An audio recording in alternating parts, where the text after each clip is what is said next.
మొదటి విడత ఎన్నికల నామినేషన్ల ఘట్టం చివరి దశకు చేరుకుంది. నామినేషన్ల స్వీకరణకు నేడే ఆఖరి రోజు కావటంతో కేంద్రాల వద్ద అభ్యర్థుల సందడి నెలకొంది. ఈ క్రమంలో పలు నామినేషన్ కేంద్రాలను జిల్లా కలెక్టర్ బి సత్యప్రసాద్ ఆకస్మికంగా తనిఖీ చేశారు. ఆ వివరాలిప్పుడు చూద్దాం. మొదటి విడత ఎన్నికల నామినేషన్ల స్వీకరణకు నేడు చివరి రోజు కావటంతో జిల్లా వ్యాప్తంగా నామినేషన్ కేంద్రాలు కిటకిటలాడాయి. ఈ నేపథ్యంలో నామినేషన్ల ప్రక్రియను స్వయంగా పరిశీలించేందుకు జిల్లా కలెక్టర్ బి సత్యప్రసాద్ రంగంలోకి దిగారు. జిల్లాలోని పలు నామినేషన్ కేంద్రాలను సందర్శించిన ఆయన అక్కడ అభ్యర్థులకు కల్పిస్తున్న సౌకర్యాలను, అధికారుల పనితీరును నిశితంగా పరిశీలించారు.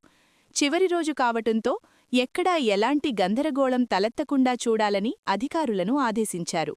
నామినేషన్ పత్రాల పరిశీలనలో పారదర్శకత పాటించాలని, ఎన్నికల సంఘం నిబంధనలను తూచా తప్పకుండా పాటించాలని సిబ్బందికి సూచించారు.